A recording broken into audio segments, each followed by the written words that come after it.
Welcome back everyone. तो पिछले lecture में हम लोगों ने जो है रोटेशनल से रिलेटेड जो कुछ क्वेश्चंस न्यूमेरिकल्स देखे थे, है ना, उन्हीं को कंटिन्यू करते हैं। आगे हम नेक्स्ट क्वेश्चन पर चलते हैं। ठीक है, तो हमने 15 न्यूमेरिकल्स जो है पिछले लेक्चर में देखे थे। अब नेक्स्ट जो है 15 न्यूमेरिकल्स हम लोग इस लेक्चर में देखेंगे उसी से रिलेटेड। ठीक है, तो देखिए ये जो क्वेश्चन है आपके सामने लिखा हुआ है ना। एक मास है, ठीक है, और वो किसी स्मूथ हॉरिजॉन्टल प्लेन पर है और वो क्या कर रहा है, सर्कल में मूव कर रहा है। ठीक है, वो किसी सर्कल में मूव कर रहा है। ठीक है, कितनी वेलोसिटी के साथ,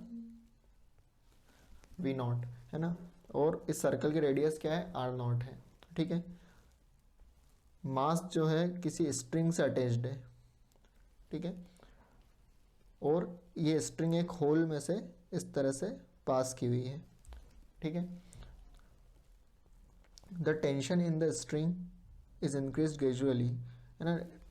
जो टेंशन है स्ट्रिंग के अंदर वो ग्रेजुअली इंक्रीज हो रहा है ना। और फाइनली क्या हुआ कि जो मास है पहले वो आर रेडियस में घूम रहा था और उसने फिर घूमते घूमते अपनी रेडियस कितनी कर ली, r/2 कर ली, है ना, क्योंकि इस स्ट्रिंग में टेंशन जो है इंक्रीज हो रहा था और वो नीचे की तरफ इसको खींच रहा था। ठीक है, तो आपको बताना है कि final value of kinetic energy क्या होगा। ठीक है, तो काइनेटिक एनर्जी की आपको फाइनल वैल्यू बतानी है। आई बात समझ में? तो इस तरह के क्वेश्चंस को आपको कैसे करना है, देखो सबसे पहले ये किसी एक सर्कल में रोटेट हो रहा था। ठीक है, तो इसकी इनिशियल काइनेटिक एनर्जी कितनी हो जाएगी, हाफ आई ओमेगा स्क्वायर। ठीक है,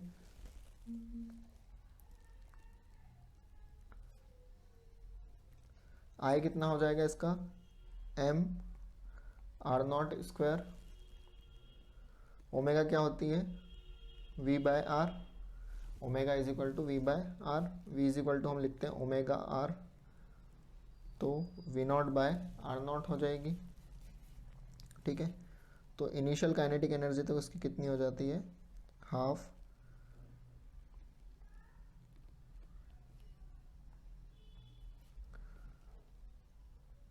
r0 square v0 square r0 का स्क्वायर। ठीक है, तो हाफ mv स्क्वायर जो है इसकी इनिशियल काइनेटिक एनर्जी थी आपकी। ठीक है, तो इनिशियल काइनेटिक एनर्जी वैसे हम डायरेक्टली काइनेटिक एनर्जी का भी फॉर्मूला लगा सकते हैं, लेकिन मैंने आपको यहाँ पर समझा दिया कि आई ओमेगा स्क्वायर से भी निकालेंगे तो इनिशियल काइनेटिक एनर्जी यही आएगी। ठीक है, अब उसने क्या किया, अपनी रेडियस आधी कर ली, है ना। रेडियस को क्या किया उसने, आधा कर लिया, मास सेम है। ठीक है, तो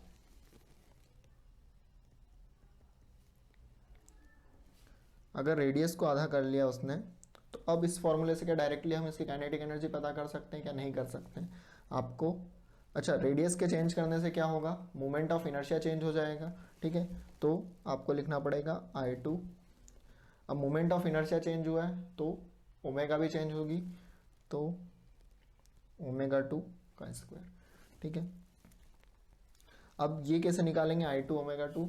अब इस पूरी चीज़ में क्या एक चीज़ कांस्टेंट रहेगी, एंगुलर मोमेंटम कांस्टेंट रहेगा। ठीक है, तो एंगुलर मोमेंटम कांस्टेंट रहेगा, तो ये I1 ये I2 और ओमेगा 2 हम कैसे निकालेंगे, तो I1 omega 1 is equal to I2 omega 2। ये एंगुलर मोमेंटम का फॉर्मूला है। ठीक है, तो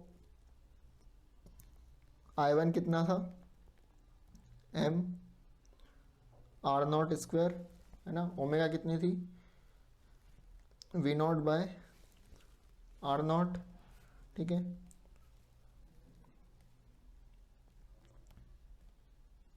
अच्छा I2 तो हम निकाल सकते हैं, है ना। I2 तो क्योंकि मोमेंट ऑफ इनर्शिया तो डायरेक्ट बस रेडियस पे डिपेंड करेगा, किस रेडियस में घूम रहा है। सिर्फ ओमेगा 2 के लिए हम लोग ये कर रहे हैं, तो I2 कितना हो जाएगा, m r/2 का स्क्वायर, और ओमेगा 2 क्या हो जाएगी, ये हमें निकालनी है। ठीक है, तो अगर यहाँ से हम सॉल्व करते हैं,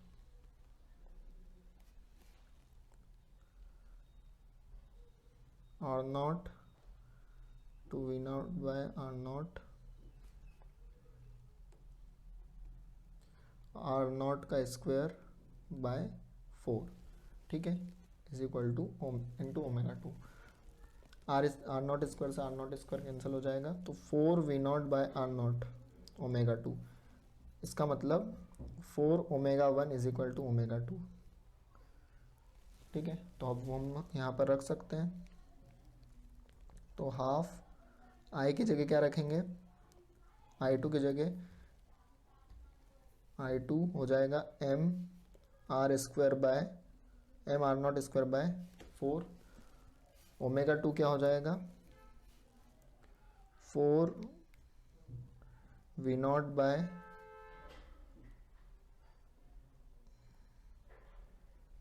बाय आर नॉट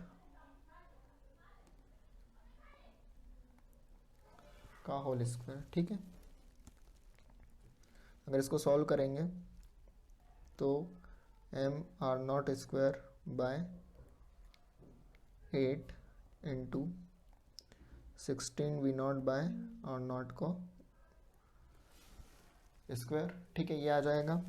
इसको हम कैंसिल आउट करेंगे अगर,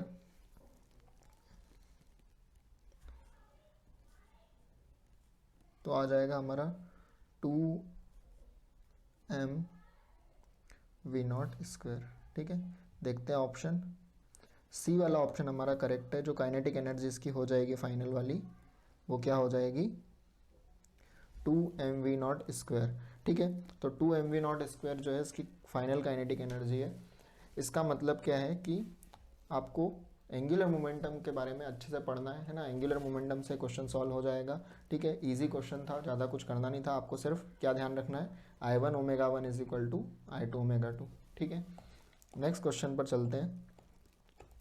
एक यूनिफॉर्म सर्कुलर डिस्क है जिसकी रेडियस कितनी है, 50 सेंटीमीटर है, ठीक है। और ये रेस्ट में है और ये अपनी एक्सिस के अराउंड जो है टर्न हो सकती है, ठीक है। जो एक्सिस कहाँ से पास हो रही है, इसके परपेंडिकुलर टू द प्लेन, है ना, and passes through its centre, ठीक है। It is subject to a torque which produces a constant angular acceleration of 2 radian per second. तो उस पर आप टॉर्क अप्लाई करते हैं तो उसको एक्सेलरेशन कितना मिलता है, 2 रेडियन पर सेकेंड स्क्वायर का। If net acceleration in metre per second square is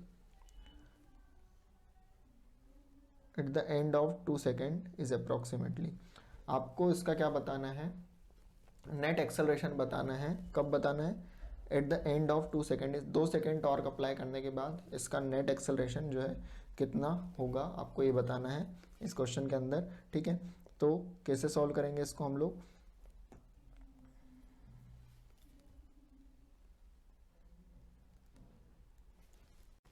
तो इसमें हमें नेट एक्सेलरेशन निकालना है ना। मान लेते हैं ये कोई डिस्क है, ठीक है, और ये रोटेट हो रही है,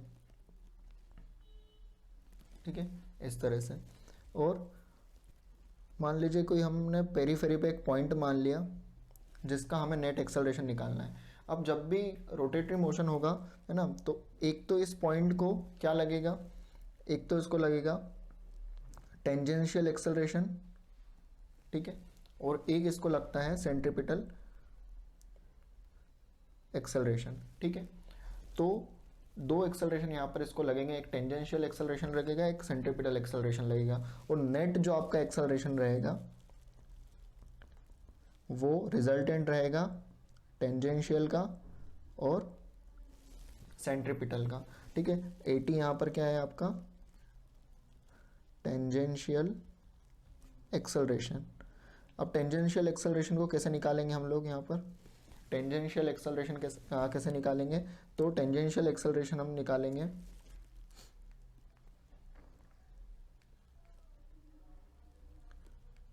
AT is equal to alpha cross r से।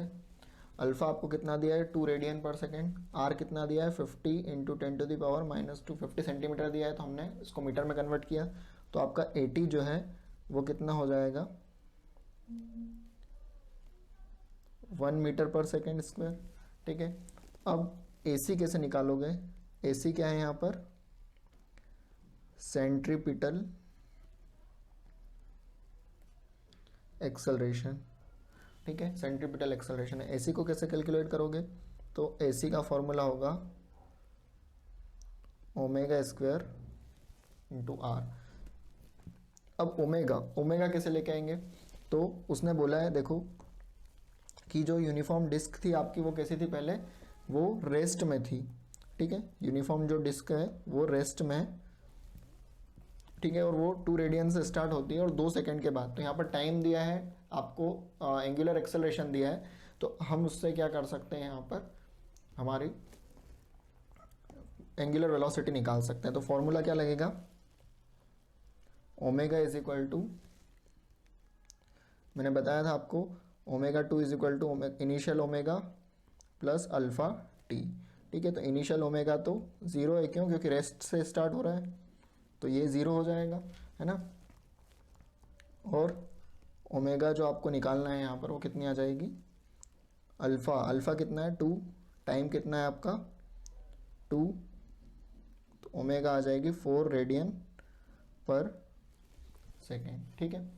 अब यहाँ पर आपका एक्सेलरेशन कितना हो जाएगा, तो 4 का स्क्वायर इंटू आर, 50 इंटू 10⁻⁻², ठीक है,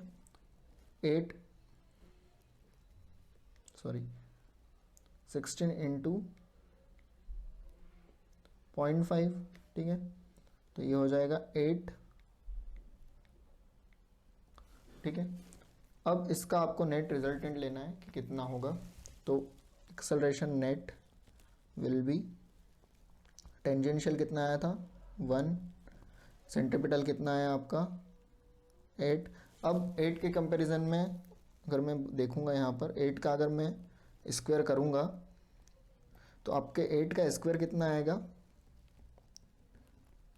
1 का स्क्वायर कितना आएगा 1, 8 का स्क्वायर कितना आएगा 64। तो जो आपका आंसर है वो आएगा, या तो हम बोल देंगे √65, ठीक है, या हम बोल देंगे अप्रॉक्सीमेटली इक्वल टू 8, है ना। क्यों, क्योंकि यहाँ पर जो हमारा ये √65 आया, ये लगभग 8 के मतलब 64, √64 का मतलब 8 होता है, तो 65 एकदम क्लोज है, तो हम इसको बोल देंगे अप्रॉक्सीमेटली 8 के इक्वल है, ठीक है। तो हमारा आंसर जो है वो हो जाएगा 8, ठीक है। नेक्स्ट क्वेश्चन पर चलते हैं। 2 डिस्क है ना, उनका मोमेंट ऑफ इनर्शिया क्या है, सेम है, और वो दोनों अपनी एक्सिस जो है उनकी उस पर रोटेट कर रही है, और एक्सिस कहाँ से पास हो रही है, सेंटर से पास हो रही है, और परपेंडिकुलर टू द प्लेन है ना, दोनों डिस्क है, और इनकी एंगुलर वेलोसिटीज कितनी है ω1 एंड ω2, ठीक है। अब क्या करते हैं, इनको हम ले आते हैं कहाँ पर, कांटेक्ट में ले आते हैं, फेस टू फेस, है ना। तो coinciding the axis of rotation, the expression for loss of energy during this process is. आपको क्या बताना है, मैं क्वेश्चन आपको समझाता हूँ पहले, फिर हम सॉल्यूशन देखते हैं। ये 2 डिस्क हैं, दोनों का मोमेंट ऑफ इनर्शिया सेम है, लेकिन एंगुलर वेलोसिटी क्या है, अलग अलग है, ठीक है। इसका भी मोमेंट ऑफ इनर्शिया आया है, लेकिन इसकी एंगुलर वेलोसिटी कितनी है ω1, इसका मोमेंट ऑफ इनर्शिया आया है, इसकी एंगुलर वेलोसिटी है ω2। अब हमने क्या किया, दोनों डिस्क को एक के ऊपर एक रखा, और इस तरह से रखा कि दोनों की एक्सिस सेम हो जाए, ठीक है, एक के ऊपर एक हमने रखा, और हमने इनको रोटेट करवाना चालू किया। तो हमें बताना है कि इनकी काइनेटिक एनर्जी में कितनी कमी आएगी, है ना। तो सबसे पहली चीज़ क्या है, हमको इसका एंगुलर मोमेंटम पता है, इसका कितना है I और ω1, ठीक है। इसका एंगुलर मोमेंटम अपने को पता है L2 I और ω2। इसका एंगुलर मोमेंटम जो पूरे सिस्टम का रहेगा वो क्या रहेगा, अब दोनों डिस्क जुड़ गई है, अब दोनों डिस्क जब जुड़ जाएगी तो मास डबल, और मास डबल तो मोमेंट ऑफ इनर्शिया भी डबल, है ना। तो ये हो जाएगा 2I ω3। अब ये ω3 यहाँ पर निकालना पड़ेगा, है ना। अब आपको करना क्या है, निकालना क्या है, यहाँ पर आपको बताना है कि जो लॉस हुआ है एनर्जी में इस प्रोसेस के लिए, वो आपको कैलकुलेट यहाँ पर बेसिकली करना है। तो लॉस कैसे कैलकुलेट करेंगे आप, मतलब तो पहले जो इनिशियल काइनेटिक एनर्जी की अगर मैं बात करूँ, तो दोनों की अगर मैं काइनेटिक एनर्जी को जोड़ता हूँ तो वो कितनी आएगी, हाफ आई ओमेगा 1 का square plus half I omega 2 का स्क्वायर, ये इनकी इनिशियल काइनेटिक एनर्जी हो गई। ठीक है, फाइनल काइनेटिक एनर्जी इनकी कितनी हो गई, हाफ 2i ओमेगा 3 का स्क्वायर, ये फाइनल इनकी रोटेशनल काइनेटिक एनर्जी हो गई। ठीक है, लेकिन आपको ओमेगा 3 की वैल्यू नहीं पता है, आपको इस फॉर्म में बताना है, ओमेगा 1 और ओमेगा 2 के फॉर्म में बताना है। तो यहाँ पर आपको क्या करना पड़ेगा, पहले ओमेगा 3 को कैलकुलेट करना पड़ेगा। अब ओमेगा 3 हम कैसे कैलकुलेट करेंगे, हम एक चीज़ जानते हैं कि इस पूरे चीज जो हमने किया है इसमें एक चीज़ कांस्टेंट रहेगी, वो क्या है, आपका एंगुलर मोमेंटम, और वही आपको हेल्प करेगा ये कैलकुलेट करने में। तो एंगुलर मोमेंटम कांस्टेंट है ना, आपका एंगुलर मोमेंटम जो है वो कांस्टेंट है। तो एंगुलर मोमेंटम अगर आपका कांस्टेंट है तो आप बोल सकते हैं L1 प्लस L2, जब दोनों अलग अलग थे तो इनका एंगुलर मोमेंटम टोटल कितना था, L1 plus L2 is equal to L3, है ना। यहाँ पर क्या है, आपका एंगुलर मोमेंटम कांस्टेंट है।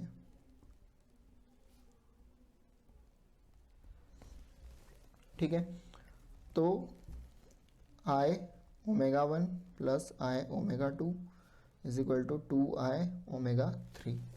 ठीक है, तो आई को कॉमन लेके कैंसिल आउट कर देते हैं, तो omega 1 plus omega 2 by 2 is equal to क्या हो गया आपका, ओमेगा 3। तो ओमेगा 3 की आपकी वैल्यू यहाँ पर हमने निकाल ली, किससे, एंगुलर मोमेंटम की हेल्प से, कंजर्वेशन ऑफ एंगुलर मोमेंटम। अब इसको हम काइनेटिक एनर्जी के फॉर्मूले में रख देते हैं। तो काइनेटिक एनर्जी फाइनल के फॉर्मूले में हमने अगर रखा है इसको, तो कितना हो जाएगा, हाफ, अच्छा ये 2 से 2 को कैंसिल कर देते हैं यहाँ पर, तो आई ओमेगा 3 की जगह हमने रख दिया ओमेगा 1 प्लस ओमेगा 2। अच्छा ये जो इनके अपॉन वाला 2 है इसको हम बाहर रख देते हैं, सॉरी इसके अपॉन में अंदर ही रखेंगे पहले, फिर उसका स्क्वायर होगा। तो इसका हमने किया, तो आई बाय 4 ओमेगा 1 प्लस ओमेगा 2 का होल स्क्वायर। ठीक है, अब इनिशियल काइनेटिक एनर्जी के लिए हम दोनों को पहले जोड़ के कॉमन इक्वेशन लिख देते हैं।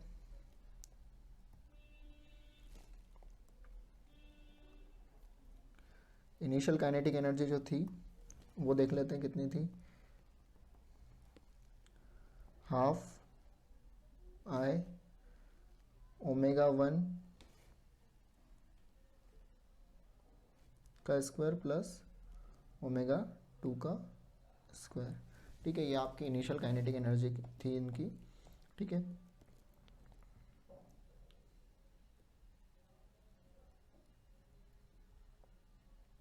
और जो फाइनल काइनेटिक एनर्जी है आपकी वो क्या हो गई, तो फाइनल और इनिशियल काइनेटिक एनर्जी को हमने जब निकाल लिया, अब इसके बाद क्या करना है, आपको लॉस बताना है। तो लॉस कैसे निकालेंगे, तो जो इनिशियल एनर्जी थी उसमें से हम फाइनल को माइनस कर देंगे, तो आपको पता लग जाएगा कि आपकी काइनेटिक एनर्जी जो है वो कितनी कम हो चुकी है। ठीक है, आपको ये है ना। तो लॉस कैसे निकालेंगे हम लोग, लॉस इन काइनेटिक एनर्जी, ये क्या हो जाएगा, kinetic energy initial minus kinetic energy final. भाई किसी भी चीज़ का लॉस निकालना है ना, आपके पास 10 रुपये थे और 6 रुपये बचे आपके पास, तो आपको कितने का लॉस हुआ, तो आप कैसे करोगे कि 10 माइनस 6 इज इक्वल टू 4, तो 4 रुपये का लॉस हो गया। ठीक है, तो लॉस हमेशा कैलकुलेट ऐसे किया जाता है। तो काइनेटिक एनर्जी इनिशियल कितनी थी आपकी, हाफ आई या आई बाय 2 ओमेगा 1 का स्क्वायर प्लस ओमेगा 2 का स्क्वायर माइनस फाइनल कितनी हो गई, ओमेगा 1 प्लस ओमेगा 2 का होल स्क्वायर। ठीक है,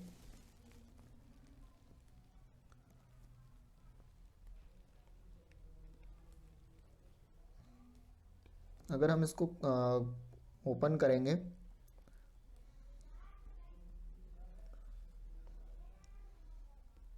तो ये कितना हो जाएगा, ओमेगा 1 का स्क्वायर प्लस ओमेगा 2 का square minus sorry plus 2 omega 1 omega 2। ठीक है, I1 =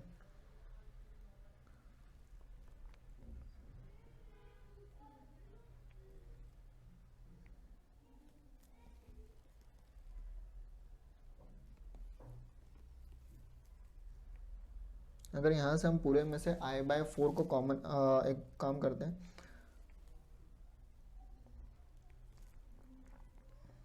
I/4 को कॉमन निकाल लेते हैं। तो I/4 को अगर हम कॉमन निकाल लेंगे तो यहाँ पर क्या बचेगा, 1/2, ठीक है, सॉरी यहाँ पर बचेगा 2, ठीक है।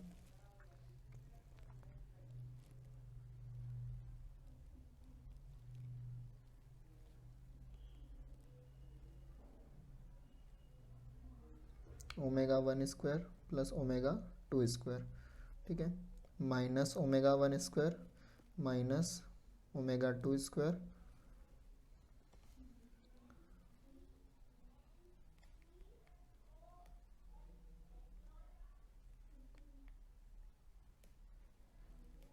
ω1 ω2, ठीक है। आगे चलते हैं, I/4 इसको इंटू कर देते हैं, 2ω1² प्लस 2ω2² माइनस ω1² माइनस ω2² माइनस 2ω1 ω2, ठीक है। अगर सॉल्व करेंगे इसको हम लोग तो ω1, 2ω1² में से ω1² माइनस होगा तो कितना बचेगा, ω1², 2ω2² में से माइनस होगा ω2² तो बचेगा 2ω2² और माइनस 2ω1 ω2। तो ये आपका काइनेटिक एनर्जी का लॉस आएगा, ठीक है। ऑप्शंस देखते हैं। ऑप्शंस में हमारे ऐसा कुछ है ही नहीं, क्या कर, किस फॉर्म में, वो इस फॉर्म में है, ठीक है। तो जो हमारा ये तो था वो तो I/4 आया है, लेकिन अगर हम इसको सॉल्व करते हैं, सॉरी है ना, इसको अगर हम सॉल्व करेंगे तो देखो ω1² प्लस ω2² माइनस 2ω1 ω2, ये किस तरह से दिख रहा है मुझे, A² plus B² minus 2AB, है ना, और ये क्या होता है, A माइनस B का होल स्क्वायर भी लिख सकते हैं। तो इसी तरह से ये हो जाएगा I/4 ω1² माइनस ω2², ये हमारा काइनेटिक एनर्जी का लॉस आएगा। आई बात समझ में, ठीक है। तो इस तरह से आपको काइनेटिक एनर्जी का लॉस निकालना है। थोड़ा सा आपको मैथ्स भी लगाना पड़ेगा यहाँ पर, है ना। नेक्स्ट क्वेश्चन पर हम लोग चलते हैं। एक डिस्क है और एक स्फीयर है, एक डिस्क है, स्फीयर है, दोनों सेम रेडियस के हैं, ठीक है। स्फीयर की भी रेडियस R है, डिस्क की भी रेडियस R है, बट इनके मासेस जो है वो डिफरेंट है, ठीक है। Roll off on 2 inclined planes, है ना, दोनों इंक्लाइंड प्लेन से जाते हैं, रोल होते हैं उस पर, of the same altitude and length, ठीक है। Which one of the 2 objects gets to the bottom of the plane first, इन दोनों में से कौन बॉटम पर आएगा पहले। तो इन दोनों ऑब्जेक्ट्स में से पहले नीचे कौन आएगा, तो ये कैसे पता चलेगा कि जो कम समय लेगा नीचे आने में वो पहले आएगा, ठीक है। तो मान लो कि ये इंक्लाइंड प्लेन है ना, अब दोनों सेम हाइट और सेम एल्टीट्यूड वाले इंक्लाइंड प्लेन पर हैं, ठीक है।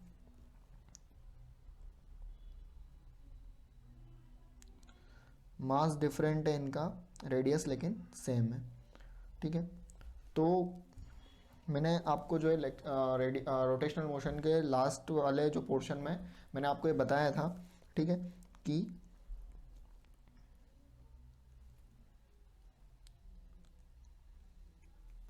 अगर कोई भी चीज़ रोल होती है, मान लो ये स्फीयर है और ये मान लो क्या है, डिस्क है, कोई भी चीज़ अगर रोल होती है तो उसका नीचे आने का टाइम जो होता है वो क्या होता है, t = देखो अगर सिर्फ स्लाइड होती तो टाइम कितना होता, स्लाइड होती या मैं ड्रॉप कर देता तो टाइम अलग होता, लेकिन कोई भी चीज़ जब रोल होगी तो उसका फॉर्मूला क्या हो जाता है, 2h/g 1 + k² r², ठीक है, और sin² थीटा, ये फॉर्मूला होता है ना। तो यहाँ पर कहीं भी मास आ रहा है क्या, नहीं आ रहा है, ठीक है। यहाँ पर सिर्फ क्या चीज़ आ रही है, हाइट आ रही है, g आ रहा है, और k²/r²। तो अगर इस फॉर्मूले में देखेंगे तो h दोनों के लिए सेम हमें बोल दिया गया है, g दोनों के लिए सेम ही रहेगा, g चेंज नहीं होता है, sine inclination plane same to same है, तो थीटा भी सेम रहेगा, ठीक है। तो सिर्फ डिफरेंस कहाँ पर आएगा, 1 + k²/r² में, कि जिसके लिए ये वैल्यू ज़्यादा होगी 1 + k²/r² की, है ना, उसको ज़्यादा समय लगेगा, ठीक है, आने में। तो अगर मैं स्फीयर के लिए बात करूं, अब यहाँ पर स्फीयर लिखा है ना, तो मैं क्या कंसिडर करके चलूँगा इसको, सॉलिड स्फीयर, ठीक है। तो सॉलिड स्फीयर के लिए k²/r² कितना होता है, 2/5, तो ये हो जाएगा √7/5, इसको इतना समय लगेगा। अगर मैं यही चीज़ डिस्क के लिए करूँगा तो वो कितनी हो जाएगी, 1 + 1/2, तो वो हो जाएगी √3/2, ठीक है। तो ये होता है 1.4 अंडर रूट में, ये होगा 1.5, ठीक है। तो किसको ज़्यादा समय लगेगा नीचे आने में, है ना, तो नीचे आने में समय लग रहा है किसको, डिस्क को,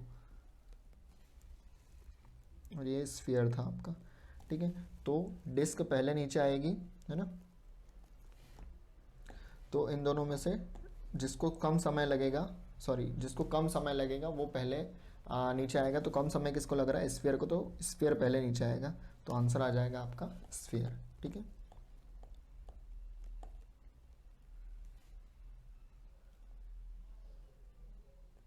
नेक्स्ट क्वेश्चन देखते हैं। Angular speed of a wheel of a vehicle is increase from 360 rpm to 1200 rpm in 14 second, its angular acceleration is, very simple question है ना, आपको वही बताना है, ω2 = ω1 α t, ठीक है। तो ω2 कितनी है, 1200 rpm है, तो अब मैं क्या डायरेक्ट 1200 rpm और ऐसे करके आंसर ले आऊँ, नहीं, मैं नहीं ला सकता, मुझे ओमेगा के लिए यहाँ पर कैलकुलेट करना पड़ेगा, 1200 π/30, ओमेगा = क्या होता है, ओमेगा = होता है rpm × π/30। कभी भी आपको एंगुलर वेलोसिटी अगर निकालनी हो तो rpm × π/30 करेंगे, ठीक है। तो यहाँ पर ये कितना आ जाएगा, 1200 से करेंगे अगर 40 π, वैसे ये कितना है आपका ω2, अगर ω1 करूँगा तो वो कितना आ जाएगा, 360 × π/30, तो ये आ जाएगा 12 π,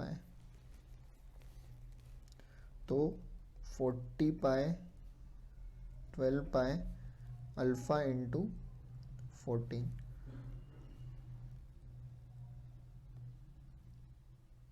(28 π अल्फ़ा × 14), तो 14 2 ज़ा, तो अल्फ़ा = आ जाएगा 2 π रेडियन/सेकेंड², ये आपका आंसर हो जाएगा, ठीक है। तो आपको सिंपल सी इक्वेशन ऑफ मोशन लगानी थी, ठीक है। तो बहुत सिंपल क्वेश्चन था, ये था आपका नीट 2020 का। नेक्स्ट क्वेश्चन पर चलते हैं।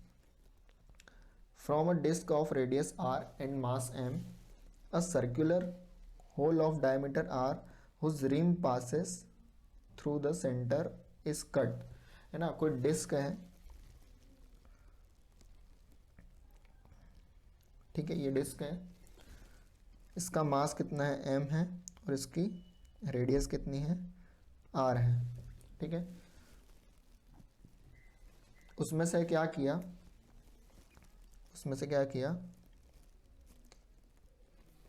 एक जो है सर्कुलर होल बनाया जिसका डायमीटर कितना था, r था, और उसकी रिम जो है, जो हमने इसके अंदर से कट किया पोर्शन, उसकी जो रिम थी वो जो होल बनाया उसकी जो रिम थी वो सेंटर से पास हो रही है, ठीक है। तो आपको बताना है कि जो रिमेनिंग पोर्शन रहेगा उसका मोमेंट ऑफ इनर्शिया कितना होगा। तो मान लीजिए आपने होल जो बनाया वो उसका डायमीटर कितना था इस डिस्क के अंदर, आर था। तो इस तरह से डिस्क को आपने कट किया, ठीक है। ये डिस्क का डायमीटर कितना है, रेडियस के बराबर आर, ठीक है। तो ये होल, अब इस पोर्शन का आपको मोमेंट ऑफ इनर्शिया कैलकुलेट करना है। आई फाइनल नाम दे देता हूँ अभी के लिए मैं इसको, कितना होगा। तो इसके जब आपने इसको यहाँ से काटा होगा, है ना, तो इसका मोमेंट ऑफ इनर्शिया अगर आपको निकालना है, अगर आपको ये जो बचा हुआ पोर्शन है इसका आपको मोमेंट ऑफ इनर्शिया निकालना है, तो ऐसा कोई डायरेक्ट फार्मूला होता नहीं है मोमेंट ऑफ इनर्शिया इसका निकालने के लिए। लेकिन हम एक चीज़ कर सकते हैं कि ये जो टोटल वाली हमारी डिस्क थी और हमने जो इसमें से एक डिस्क निकाली, भाई जितने का होल बनाया उतने की डिस्क निकाली होगी हमने, उतनी रेडियस की।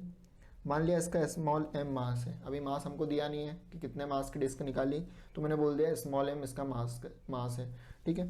तो ये जो कंप्लीट डिस्क का जो मोमेंट ऑफ इनर्शिया था आई, ठीक है, उसमें से अगर हम मान लो ये छोटी वाली जो डिस्क है इसका moment of inertia I dash है, तो अगर हम इस बड़ी डिस्क में से इस छोटी डिस्क का मोमेंट ऑफ इनर्शिया माइनस कर दें तो हमको आई फाइनल मिल जाएगा, आई एफ मिल जाएगा,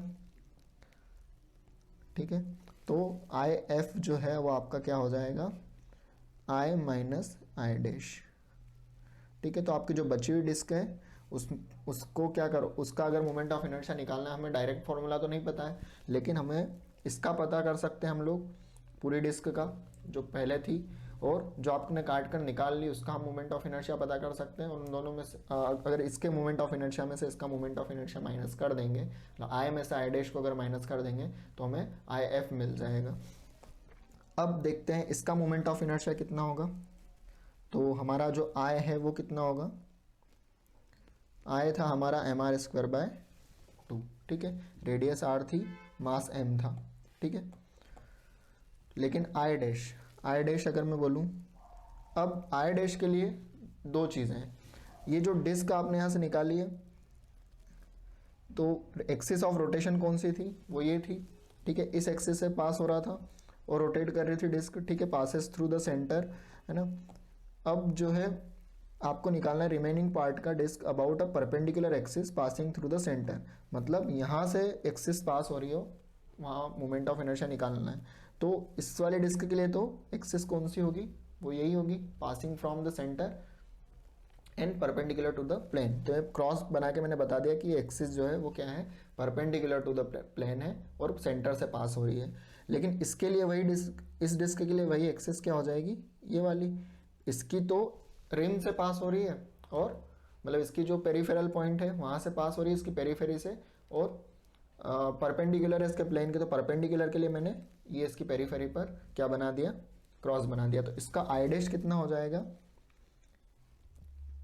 तो यहाँ पर क्या लग जाएगी, पैरेलल एक्सिस थ्योरम। इसकी मेन एक्सिस क्या है, इसकी मेन एक्सिस की अगर मैं बात करूँगा तो इसकी मेन एक्सिस क्या है, ये है। तो यहाँ पर हमें पैरेलल एक्सिस थ्योरम लगानी पड़ेगी। तो मेन एक्सिस से इसका मोमेंट ऑफ इनर्शिया कितना हो जाएगा, स्मॉल एम, है ना। यहाँ पर मास में गड़बड़ नहीं करना है, स्मॉल एम रखना है। एम रेडियस कितनी है इसकी, आर बाय 2, तो एम आर बाय 2 का होल स्क्वायर, और ये डिस्क है तो एम आर स्क्वायर बाय 2 रहता है, तो उसके लिए एक 2 रख दिया मैंने, प्लस एम ए स्क्वायर, ठीक है। अब यहाँ पर ए कितना है, ये जो ए है ये कितना है, आर बाय 2 के बराबर, ठीक है। तो वो कितना हो जाएगा, एम बाय 2, या मैं बोल देता हूँ इसको पूरा सॉल्व करके, एम आर स्क्वायर ये हो जाएगा 4 into 2 8 plus m r square by 4 हो जाएगा। ए की जगह अगर मैं आर बाय टू रखूँगा तो ये आ गया आपका आई डैश। लेकिन अब देखिए अपने क्वेश्चन के ऑप्शंस, ठीक है, दोनों हमने यहाँ पर पता कर लिए मोमेंट ऑफ इनर्शिया, ठीक है। अब आई एफ निकालना है मुझे, तो मैं क्या करता हूँ, m r square by 2 minus m r 8 plus small m r square by 4। क्या ये आंसर में हमारे ऑप्शन में चेक कर लेते हैं। ये हमारे ऑप्शंस में नहीं है ना। तो अब आपको क्या करना पड़ेगा, हमें स्मॉल m नहीं दिया है तो स्मॉल m निकालना पड़ेगा सबसे पहले। अब क्या था कि ये बड़ी डिस्क थी हमारी और ये छोटी डिस्क थी, ठीक है। दोनों एक ही डिस्क का पार्ट है, मतलब इसका ही पार्ट ये है ना। और यूनिफॉर्म डिस्क थी, तो यूनिफॉर्म डिस्क थी इसका मतलब इनकी डेंसिटी क्या है, सेम रहेगी, ठीक है। यूनिफॉर्म डिस्क का मतलब क्या है कि उसके हर सेंटीमीटर पे हर पॉइंट की जो है उसमें इक्वल मास डिस्ट्रीब्यूट होगा, ठीक है। डेंसिटी का मतलब क्या होता है, मास पर यूनिट वॉल्यूम, है ना। तो उसके हर पोर्शन पे अगर मैं इसका इतना सा भी अगर पार्ट काट लेता हूँ तो उस पर मुझे उतना ही डिस्क का मटेरियल मिलेगा जितना पूरी डिस्क पे पूरे वॉल्यूम के हिसाब से मिल रहा था। तो कहने का मतलब क्या है, इन दोनों की डेंसिटी बराबर है। तो मास निकालना है तो density of bigger disc is equal to density of smaller disc, ठीक है। अब डेंसिटी का फॉर्मूला क्या होता है, mass per unit volume, small m small v रख देता हूँ मैं, ठीक है। दोनों v अलग अलग है। अगर मास की बात करूँगा तो इसका मास कैपिटल M है। वॉल्यूम क्या है, वॉल्यूम डिस्क का वॉल्यूम कैसे निकालेंगे, डिस्क का वॉल्यूम निकालेंगे एरिया इंटू थिकनेस। तो एरिया तो उसका आ जाएगा 4πr² और थिकनेस उसकी कितनी रहेगी t। डिस्क की थिकनेस मान लेता हूँ t। और इसका वॉल्यूम कैसे निकालूंगा, 4π r क्या है यहाँ पर, r/2 है। रेडियस कितनी है, r/2 है, तो 4πr/2 का होल स्क्वायर। और थिकनेस तो सेम ही रहेगी क्योंकि हमने इसका पार्ट निकाला है, तो दोनों की थिकनेस में कोई फ़र्क नहीं आएगा। तो इसकी भी थिकनेस कितनी रहेगी, t रहेगी। तो 4π से 4π, t से t कैंसिल कर देता हूँ। तो अगर मैं यहाँ से m निकालूंगा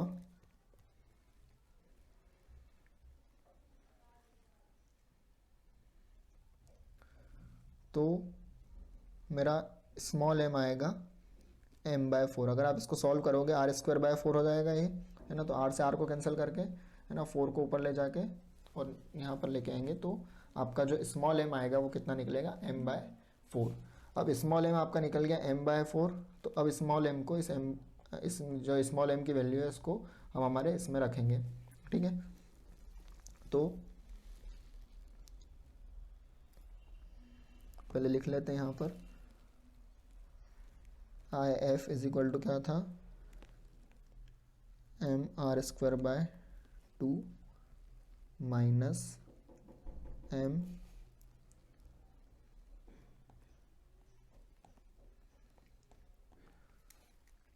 r²/8 प्लस m r²/4, ठीक है।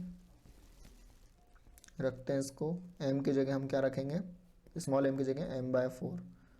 तो m/4 r²/8 m/4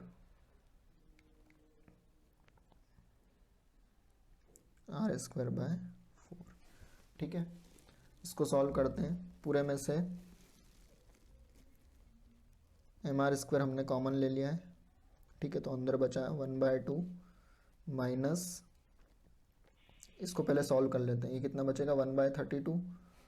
तो 1/32 प्लस 1/16 ये कितना हो जाएगा,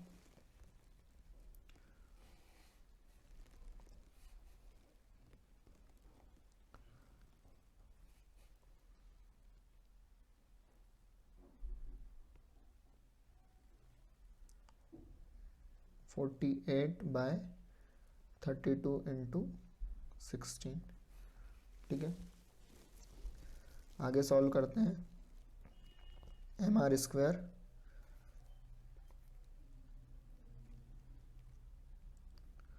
2 इंटू 32 इंटू 16, तो 32 इंटू 16 माइनस 48 इंटू 2। देखते हैं क्या आता है, 32 इंटू 16 करते हैं,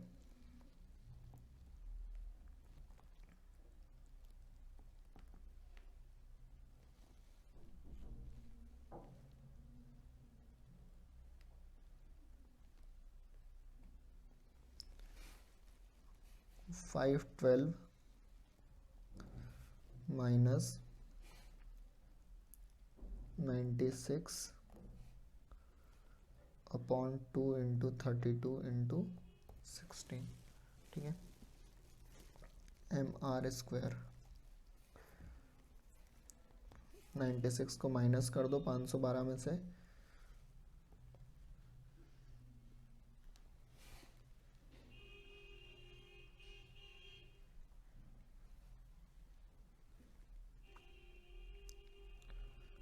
इंटू 416 अपॉन 32 इंटू 32, ठीक है। इसको हम सबसे पहले 4 से कट करते हैं, 4 8 ज़ा 4 1 ज़ा 4, 4 4 ज़ा, ठीक है, 16। फिर से 2 से काट के देखते हैं, या 4 से ही काटते हैं, 4 2 ज़ा,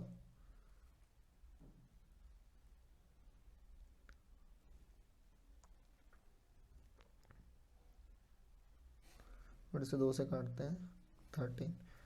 तो आंसर आएगा 13/32 mr² is equal to IF, ठीक है। देखते हैं हमारे ऑप्शंस। तो A option will be the correct answer, ठीक है। तो क्या करना है, सबसे पहले आपको देखना है कि डिस्क को किस तरह से काटा है ना। ये वाले क्वेश्चन में उसने डिस्क को इस तरह से काटा था।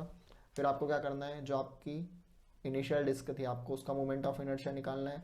जो आपने काट के छोटा पार्ट निकाला है उसका मोमेंट ऑफ इनर्शिया आपको निकालना है। आपको एक्सिस डिफाइन करनी रहेगी, जैसे मैंने यहाँ पे की थी कि एक्सिस कौन सी है रोटेशन की, है ना, परपेंडिकुलर एक्सिस है and passing through its centre. तो perpendicular and passing through the centre and perpendicular to the plane and passing through the centre.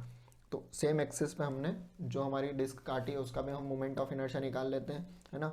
और जो फुल डिस्क थी उसमें से जो हमने पार्ट निकाल दिया है काट कर, उस डिस्क का मोमेंट ऑफ इनर्शिया माइनस करेंगे तो हमें हमारी जो बची हुई डिस्क है उसका मोमेंट ऑफ इनर्शिया आ जाता है।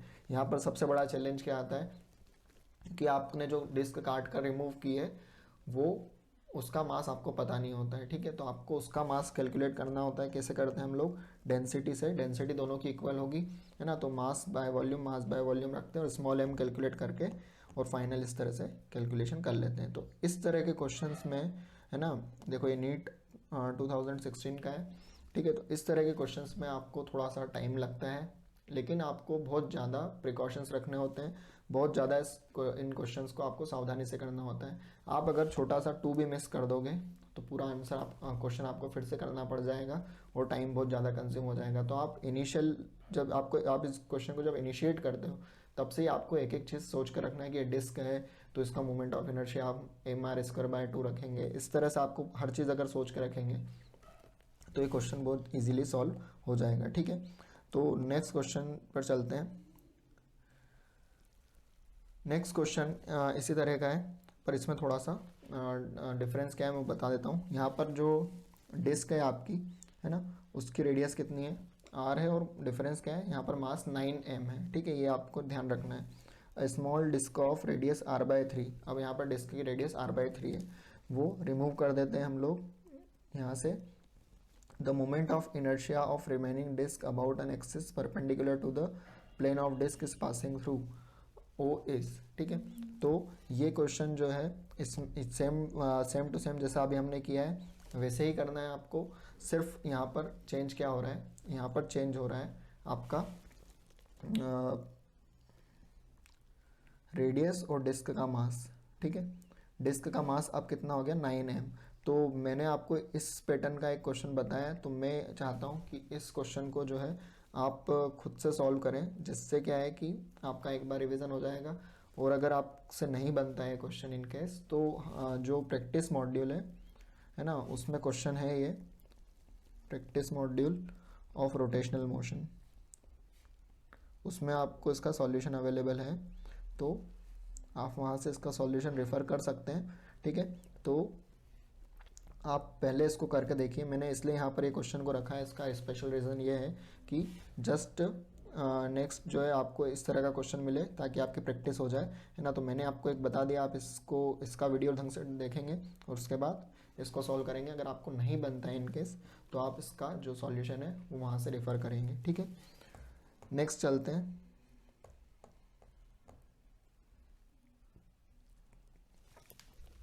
अब आपको एक रॉड दी है ना, और आपसे पूछा है कि वहाँ पर अलग अलग फोर्स अप्लाई किए हैं, आपको दिख रहे होंगे अपनी स्क्रीन पर, और उसको यहाँ से बांध दिया है, यहाँ से पाइवोट कर दिया, मतलब कोई पॉइंट है ये ए, इससे यहाँ पर बांध दिया है और अलग अलग फोर्स अप्लाई हो रहे हैं।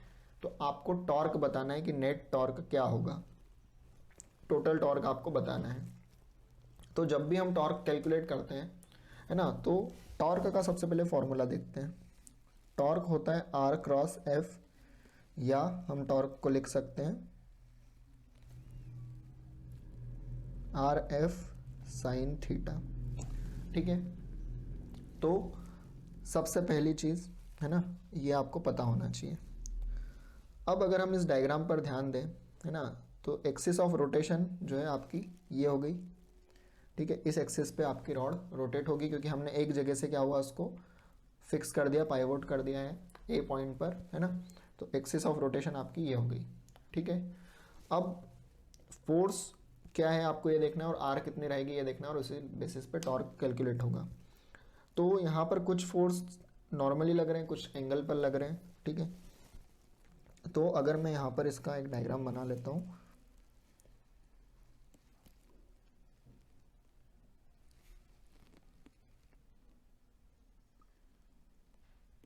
60 डिग्री पर लग रहा है ना, 90 न्यूटन का फोर्स, ठीक है।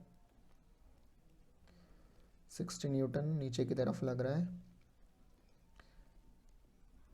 80 न्यूटन 30 डिग्री पर लग रहा है, ठीक है। और ये 70 न्यूटन लग रहा है। अगर ये एंगल 60 है तो ये एंगल कितना हो जाएगा, 30 डिग्री। इसको हम इधर 60 बना देते हैं ताकि कन्फ्यूज़न क्रिएट ना हो। और एक फोर्स आपको लग रहा है यहाँ पर 50 न्यूटन का, है ना। तो एक चीज़ ये हो गई। अब दूसरी चीज़ आपको यहाँ पर एक याद रखना है, जब भी आपको इस तरह का क्वेश्चन आता है तो जितने भी फोर्स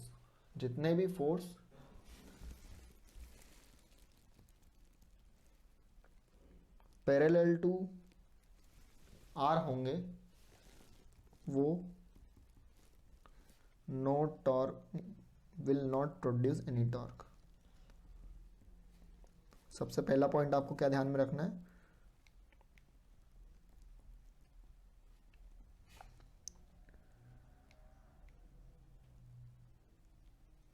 ठीक है। तो अगर फोर्स और आपका आर पैरेलल है, ठीक है, या आपका अपोजिट डायरेक्शन में, पैरेलल है मतलब, या फिर एफ और आर क्या हो, अपोजिट डायरेक्शन में हो। पैरेलल का मतलब क्या, एफ और आर के बीच का एंगल कितना है, 0 डिग्री, ठीक है। इस केस में भी कोई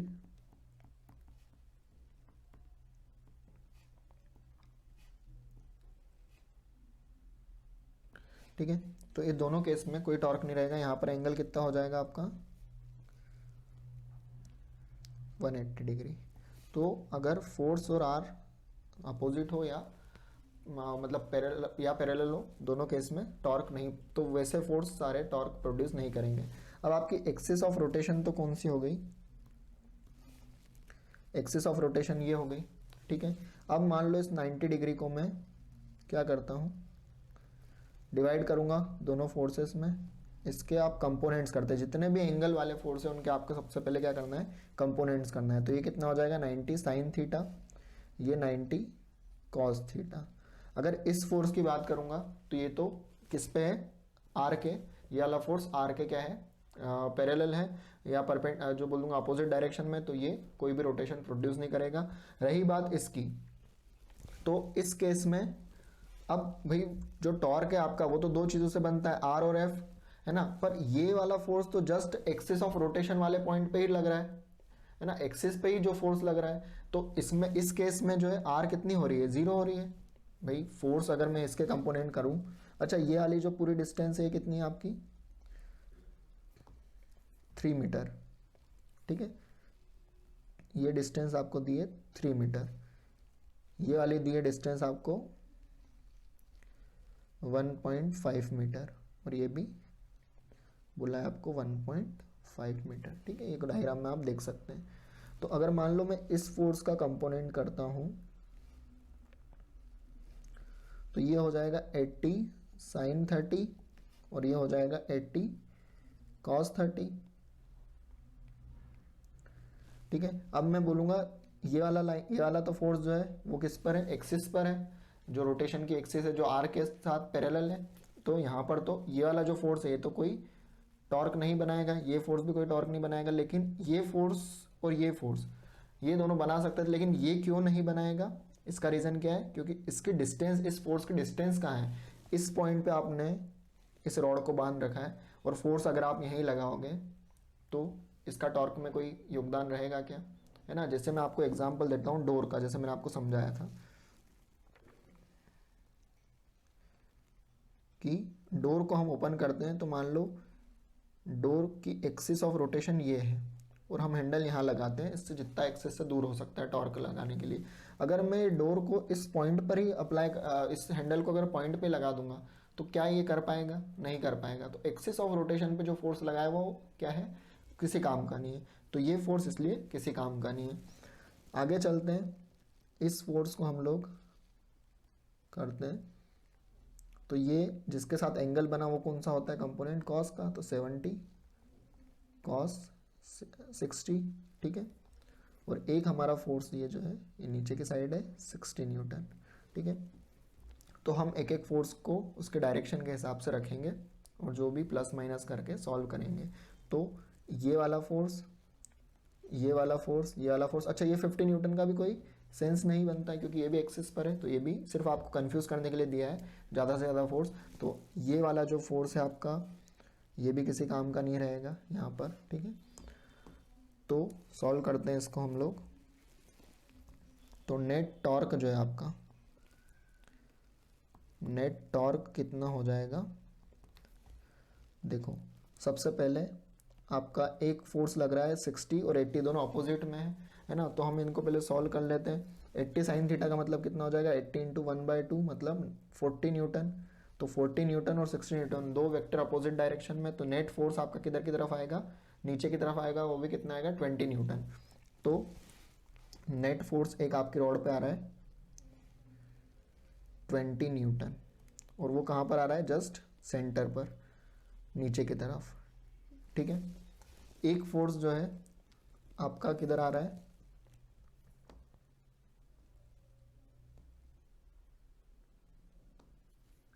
सेवेंटी कॉस 60, ठीक है।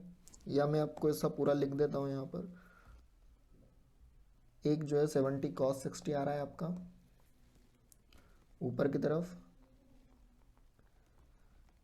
तो यहाँ पर देखा जाए तो हमारे पास दो हैं, और दोनों अपोजिट डायरेक्शन में। ये डिस्टेंस है 1.5 मीटर, और ये डिस्टेंस है 2.5 मीटर, सॉरी 3 मीटर। तो अब हमारे पास आर भी है और फोर्स भी है ना, और दोनों अपोजिट डायरेक्शन में है।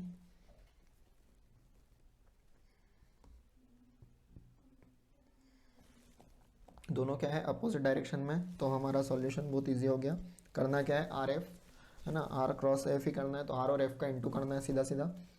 तो पहला फोर्स कितना है हमारा 20 है, और आर कितनी है 1.5, तो 1.5 इंटू 20। इसका डायरेक्शन अपोजिट डायरेक्शन में क्या है,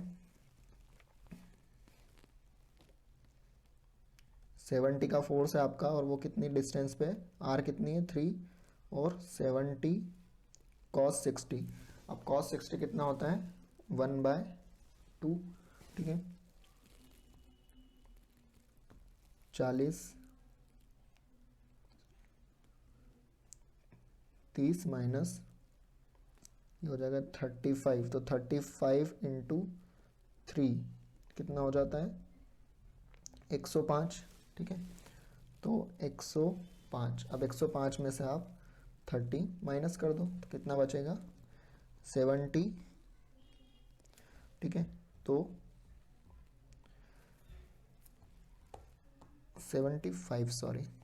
75 न्यूटन मीटर। तो देखो ऑप्शन, तो ऑप्शन डी जो है आपका यहाँ पर वो करेक्ट हो जाएगा, ठीक है। तो टॉर्क में आपको क्या बात का ध्यान रखना है, एक्सिस पे जो फोर्स अप्लाई होंगे वो जीरो होंगे, ठीक है।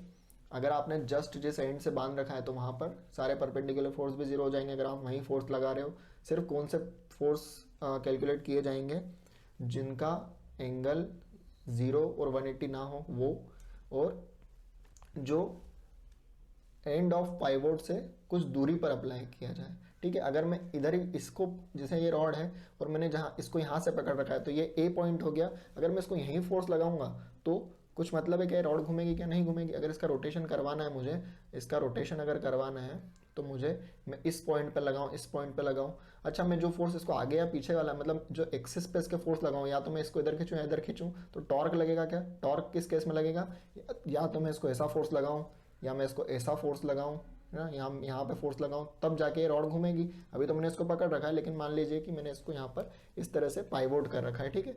जैसे ये आप पॉइंट मान लीजिए, यहाँ से पाइवोट कर रखा है मैंने इसको, है ना। तो ये घूमेगी कब, जब मैं इसको इस तरह के परपेंडिकुलर या किसी एंगल पर फोर्स इस तरह से लगाऊंगा। लेकिन अगर मैं सिर्फ इसको एक्सिस पे इधर की तरफ फोर्स लगाऊं या इधर की तरफ फोर्स लगाऊं, कोई सेंस है क्या उसका, नहीं है।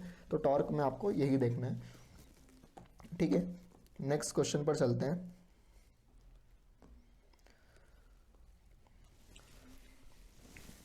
कोई रिंग है ना, जिसमें से क्या किया आपने 90 डिग्री जो है रिमूव कर दिया, तो the moment of inertia of remaining part of the ring about an axis passing through its center of ring and perpendicular to the plane of ring is k times mr square, then the value of k is।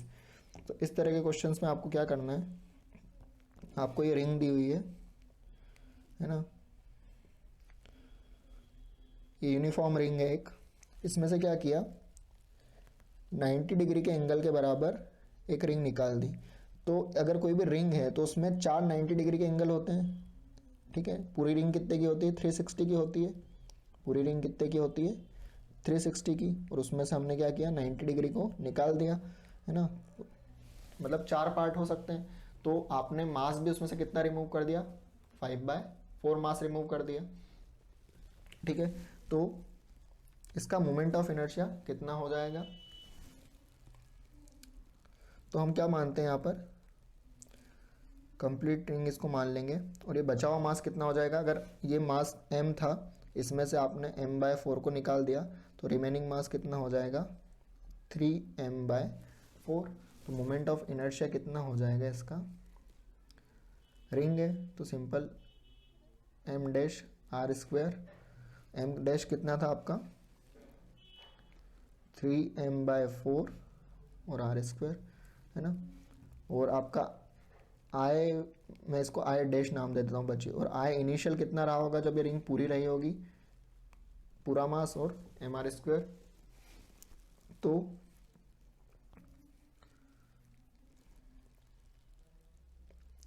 I dash को अगर मैं बोलूँ तो ये क्या हो जाएगा k into mr² या k इंटू, तो I dash is equal to k into I, है ना। तो k यहाँ पर क्या है 3/4, आई बात समझ में, ठीक है। k टाइम्स हो गया इनिशियल मोमेंट ऑफ इनर्शिया, कितना था आपका, इनिशियल मोमेंट ऑफ इनर्शिया आपका ये था, ठीक है। आपका रिमूव करने के बाद moment of inertia I dash is equal to हो गया m-r², और m- कितना हो गया आपका m-m, तो m- आपका हो गया था 3/4 m, ठीक है। आई बात समझ में। तो इस तरह से जो आपका k की वैल्यू है वो हो जाएगी 3/4, मतलब फोर्थ वाला जो आपका ऑप्शन है वो करेक्ट आंसर है, ठीक है। नेक्स्ट चलते हैं। एक व्हील है जिस पर हम क्या लगा रहे हैं, 5 न्यूटन का फोर्स लगा रहे हैं, किसी एक्सिस पर बंधा हुआ है ना, और 5 न्यूटन का फोर्स लगाया है ना। It is observe that a torque produces angular acceleration of 2 radian per second, है ना। अब ये व्हील है तो व्हील को हम क्या कंसिडर करते हैं, डिस्क कंसिडर करते हैं, ठीक है। तो in this wheel what is the moment of inertia of the wheel, wheel का मोमेंट ऑफ इनर्शिया क्या होगा। तो टॉर्क इज इक्वल टू होता है आई अल्फा, है ना।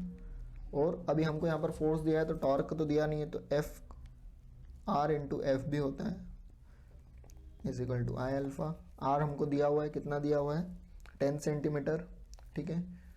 तो 10 into 10 to the power -2, force 5 newton दिया है, आई निकालना है, अल्फा दिया है हमको 2 रेडियन पर सेकेंड, ठीक है। तो ये कितना हो जाएगा 0.5 by 2 is equal to I, तो 0.25 kg metre square is equal to I, ठीक है। आपका ए ऑप्शन जो है करेक्ट आंसर है। नेक्स्ट क्वेश्चन पर चलते हैं हम लोग।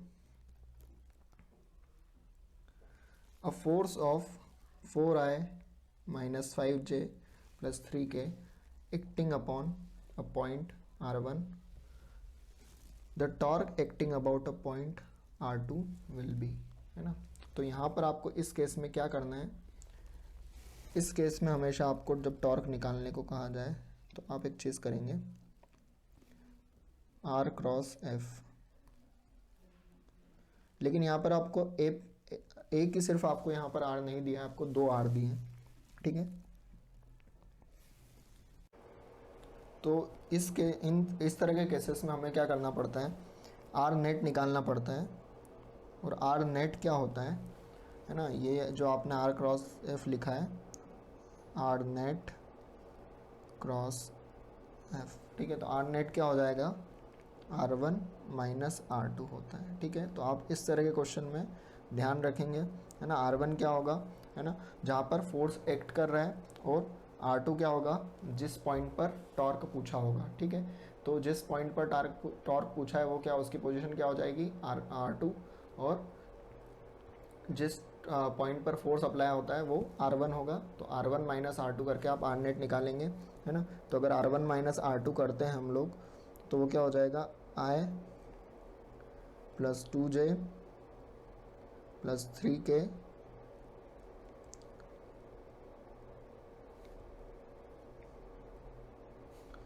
Minus 3i minus 2j minus 3k, ठीक है।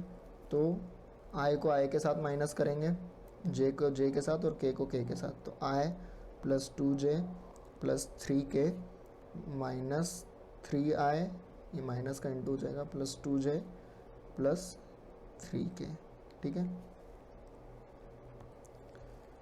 अब i को i के साथ माइनस कर दो तो कितना बचेगा, माइनस 2i, j को j के साथ तो j और j तो जुड़ जाएंगे, 4j, k को k के साथ तो ये दोनों भी जुड़ जाएंगे, 6k। तो ये तो आ गया आपका r नेट, ठीक है। अब टॉर्क निकालेंगे, टॉर्क क्या होता है, क्रॉस f। अब क्रॉस प्रोडक्ट करना पड़ेगा यहाँ पर, ठीक है। तो क्रॉस प्रोडक्ट हम लोग कैसे करते हैं, वही i j और k प्लस माइनस प्लस, ठीक है। वेक्टर में आपने देखा होगा ये r के पहले हम कोफिशिएंट्स लिखेंगे, r में क्या क्या है, i कितना है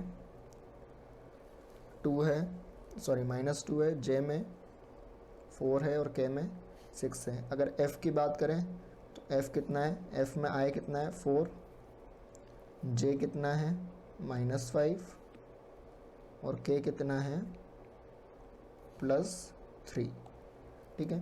तो ये इतनी चीज़ें लिख दी। आप क्रॉस प्रोडक्ट करते हैं तो सबसे पहले अगर हमको i की वैल्यू निकालनी है तो हम किसका क्रॉस प्रोडक्ट करते हैं, j और k का, है ना। तो i की अगर वैल्यू निकालनी है तो सबसे पहले j और k का करते हैं क्रॉस प्रोडक्ट। तो पहले हम कहाँ से जाते हैं, ऊपर से नीचे जाएंगे, कितना है, सॉरी j और k का करना है तो पहले ऊपर से नीचे जाएंगे, कितना आएगा 12, फिर नीचे से ऊपर जाना है, कितना आएगा -30, तो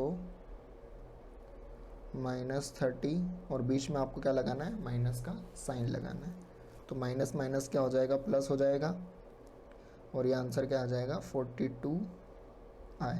तो आई डायरेक्शन में आपका टॉर्क कितना आ गया 42 आई। अब आपको जे डायरेक्शन में टॉर्क निकालना है। तो जे वाले में क्या करते हैं हम लोग, आई और के का क्रॉस करेंगे, है ना, क्रॉस प्रोडक्ट करते हैं और हम माइनस साइन को पहले ही आगे लगा लेते हैं, ठीक है। तो क्योंकि मैंने ऊपर माइनस लगाया है यहाँ पर, तो 2 3 ज़ा 6, वो भी कैसा माइनस का, और 24, और बीच में क्या लगाते हैं, माइनस का साइन लगा देते हैं। ये जे हो गया आपका। तो टॉर्क जे डायरेक्शन में कितना आया, दोनों जुड़ जाएंगे, कितना हो जाएगा 30 और प्लस का 30 जे आ जाएगा, ठीक है। अगर के की बात करनी है तो के के लिए हमको क्या करना पड़ेगा, अगर के डायरेक्शन में टॉर्क की बात करनी है, आई और जे का निकाल लिया। अगर के की बात करनी है तो पहले क्या करेंगे, आई और जे का क्रॉस करेंगे, तो देखो ये आ जाएगा 10 16, बीच में माइनस का साइन, और ये के। तो टॉर्क इन के डायरेक्शन कितना आ गया, माइनस का 6K, ठीक है। तो टॉर्क टोटल कितना हो जाएगा, आई में कितना है 42, जे में कितना है 30, और के में कितना है -6। तो ये आपका टॉर्क का आंसर आ जाएगा। देखते हैं, डी ऑप्शन हमारा करेक्ट है। D option is correct answer. Next देखते हैं। अब आपको यहाँ पर 3 पार्टिकल हैं जो कि ट्राइंगल के फॉर्म में, इक्विलेटरल ट्राइंगल के फॉर्म में अरेंज्ड है ना, जिसमें से एक जो है ट्राइंगल वो कहाँ पर है, जस्ट एक्स और वाई के ओरिजिन पर है। एक मास जो है आपका वो कहाँ पर है, वो इस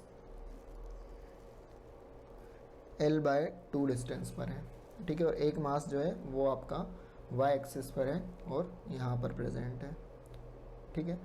तो आपको मोमेंट ऑफ इनर्शिया बताना है ना, किस लाइन के, ax के अबाउट बताना है, ठीक है। तो the moment of inertia of system about ax line perpendicular to the AB, perpendicular to the AB in the plane ABC, ठीक है। तो जो आपकी एक्सिस है ये होना चाहिए, ये AB के परपेंडिकुलर है और AX लाइन पर है, ठीक है।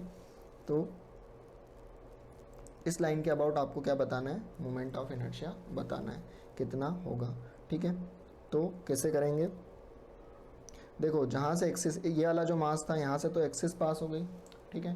तो यहाँ पर अगर एक्सिस पास हो जाती है तो फिर क्या होता है, जो भी मास ओरिजिन पर प्रेजेंट होता है, मैंने बताया था कि जहाँ भी ओरिजिन ऑफ एक्सिस रहेगी वो उसका मोमेंट ऑफ इनर्शिया तो क्या हो जाएगा, 0 हो जाएगा, है ना। तो अगर मैं इसका बोलूँगा तो यहाँ तो इसका moment of inertia mi of, या IA लिख देता हूँ मैं इसको, IA 0 रहेगा। क्यों 0 रहेगा, क्योंकि इस मोमेंट, आपकी जो एक्सिस है वो तो ये रही और ये एक्सिस पर ही प्रेजेंट है। तो मैंने बताया था कि एक्सिस पर अगर प्रेजेंट है तो इसका मोमेंट ऑफ इनर्शिया नहीं रहेगा। तो because since mass A is present on axis of rotation, ठीक है। तो इसका तो मोमेंट ऑफ इनर्शिया 0 हो गया। IB की अगर मैं बात करूं तो आपकी एक्सिस ये रही और B कितने डिस्टेंस पर है, यहाँ से L डिस्टेंस पर है। तो मोमेंट ऑफ इनर्शिया कितना हो जाएगा, mL², ठीक है। अगर मैं IC की बात करूं तो एक्सिस से कितना दूर है, L/2 डिस्टेंस पर है। तो mL/2 का होल स्क्वायर, ठीक है। तो कितना हो जाएगा, mL² 4। अब नेट मोमेंट ऑफ इनर्शिया कितना हो जाएगा, आई ए प्लस आई बी प्लस आई सी। तो आई नेट हो जाएगा आई ए 0 हो जाएगा, आई बी हो गया आपका एम एल स्क्वायर और आई सी हो गया एम एल स्क्वायर बाय 4। तो आई नेट जो है वो आपका कितना हो जाएगा 5/4 एम एल स्क्वायर। ठीक है, तो ये इस तरह से जो है मोमेंट ऑफ इनर्शिया हम लोग कैलकुलेट करेंगे अगर इस तरह का सिस्टम आता है तो। नेक्स्ट हम बात करते हैं कोई moment of inertia of a circular disc of mass m and radius r about axis passing through centre of mass is I naught. ठीक है, तो आई नॉट जो है वो क्या है, एक डिस्क का मोमेंट ऑफ इनर्शिया है जिसका मास m है और उसकी जो एक्सिस है वो सेंटर से पास हो रही है और परपेंडिकुलर टू द प्लेन है। तो मैंने बोल दिया mr²/2 आई नॉट है। The moment of inertia of another circular disc of same mass and thickness but half the density about the same axis is. अब जो दूसरी डिस्क है, ये जो आपकी पहली डिस्क थी, पहली डिस्क जो थी आपकी उसका मास कितना था, m था, रेडियस r थी, है ना, और डेंसिटी मान लेते हैं स्मॉल d थी। ठीक है, उसका मोमेंट ऑफ इनर्शिया ये हमने लिख दिया। अब कोई दूसरी डिस्क है, मास भी उसका सेम है, ठीक है, थिकनेस भी सेम है, अच्छा इसकी भी थिकनेस में मान लेता हूँ t है। ठीक है, तो लेकिन रेडियस से चेंज हो जाएगी, डेंसिटी जो है मैं बोल देता हूँ कैपिटल D है। ठीक है, और थिकनेस t है। तो इसका मोमेंट ऑफ इनर्शिया आपको बताना है आई डैश कितना होगा।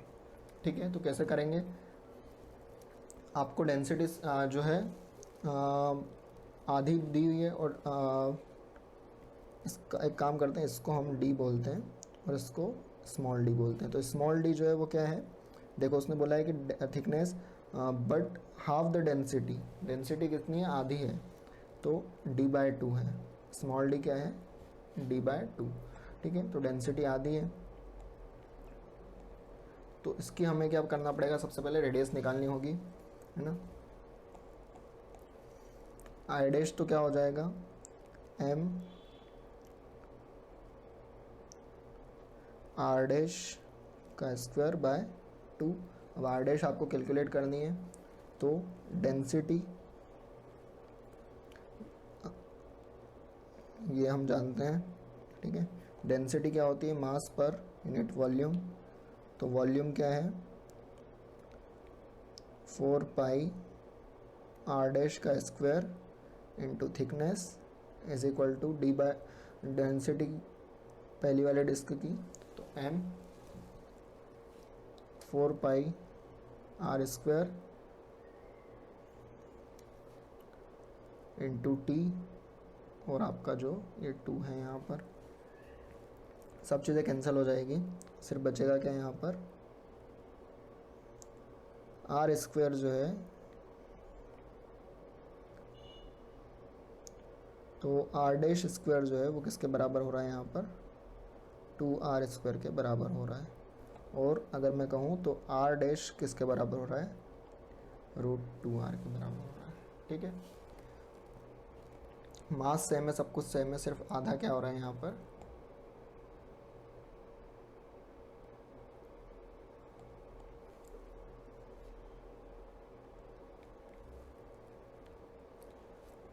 तो ये आपकी रेडियस आ गई सेकेंड वाली डिस्क की। अब हम लोग इस फॉर्मूला में रख सकते हैं इसको, r डैश स्क्वायर की वैल्यू क्या निकाली हम लोगों ने, r dash square, r dash की वैल्यू क्या निकाली थी हमने,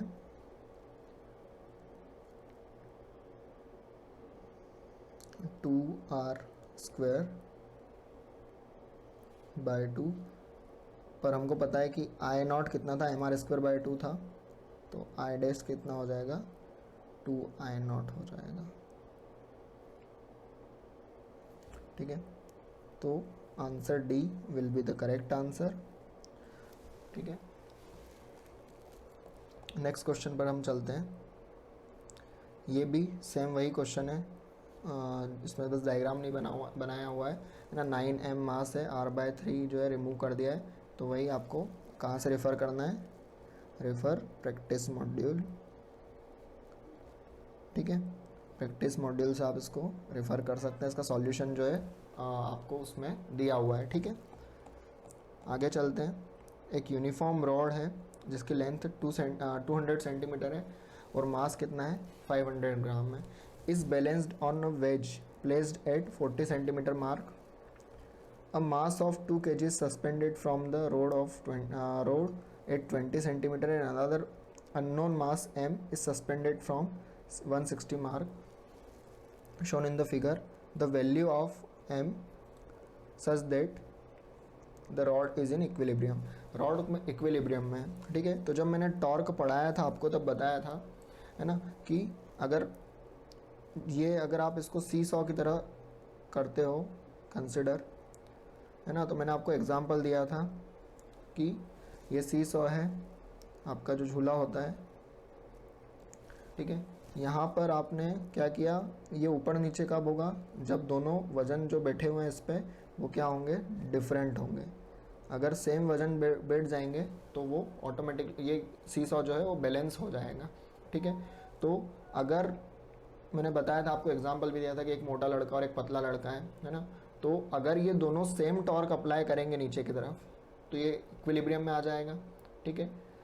क्योंकि अगर ये मोटा लड़का और अगर ये सेम मास, यहाँ पर हम सेम टॉर्क नहीं लगाते, अगर टॉर्क 1 और टॉर्क 2, तो अगर torque 1 is not equal to torque 2 तो फिर क्या होगा, नेट टॉर्क होगा, किसी एक डायरेक्शन में ही झूला चलेगा आपका। लेकिन अगर टॉर्क 1 और टॉर्क 2 दोनों बराबर हो जाएंगे तो ये इक्विलिब्रियम में आ जाएगा, मतलब नहीं चलेगा, है ना। तो मासेस कुछ भी हो, अगर हम ये डिस्टेंस भी चेंज कर दें तो टॉर्क को बैलेंस किया जा सकता है। तो सेम केस यहीं हो रहा है, यहाँ पर भी क्या हो रहा है। तो अगर इस क्वेश्चन की भी हम लोग बात करें तो देखो, ये वाला मास कहाँ पर है, ये डिस्टेंस हो गई, मतलब ये जो वेज लगा हुआ है ये है 40 सेंटीमीटर पर, और ये लगा हुआ है यहाँ पर 20। तो जो ये डिस्टेंस हो गई ये कितनी हो गई, 20 सेंटीमीटर। आई बात समझ में। और अगर इस डिस्टेंस की बात करें तो ये डिस्टेंस कितनी हो जाएगी, 160 पर ये है और 40, तो ये डिस्टेंस हो जाएगी आपकी 120 सेंटीमीटर, 160 माइनस 40, ठीक है। अब ये कितना फोर्स लगा रहा है नीचे की तरफ, 20 न्यूटन, है ना, और ये कितना लगाएगा नीचे की तरफ, वही mg, है ना। ये कितना 2 × g लगा रहा है, तो ये कितना हो जाएगा 20, ये mg लगा रहा है ना। तो सॉल्व करते हैं इसको, तो यहाँ पर भी कितना हो जाएगा, टॉर्क 1, क्योंकि आपकी जो रॉड है वो बैलेंस्ड है ना, तो torque 1 is equal to torque 2। तो फोर्स कितना लगा रहा है, 20 न्यूटन। आर कितना है आपका यहाँ पर 20 सेंटीमीटर, और यहाँ पर फोर्स कितना लग रहा है m × जी को हम 10 रखेंगे, और आर कितनी है आपकी 120, ठीक है। तो अगर इसको सॉल्व करेंगे तो ये आ जाएगा 1/3 kg is equal to m, ठीक है। तो ऑप्शन जो ए है वो आपका फर्स्ट वाला जो है वो करेक्ट है। तो ये वाला जो क्वेश्चन था ये था नीट 2021 का, और इसके पहले जो हमने क्वेश्चन किया है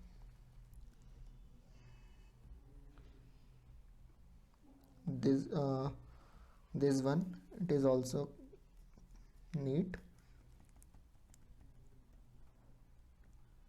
21, ठीक है। ये दोनों क्वेश्चन 2021 के हैं।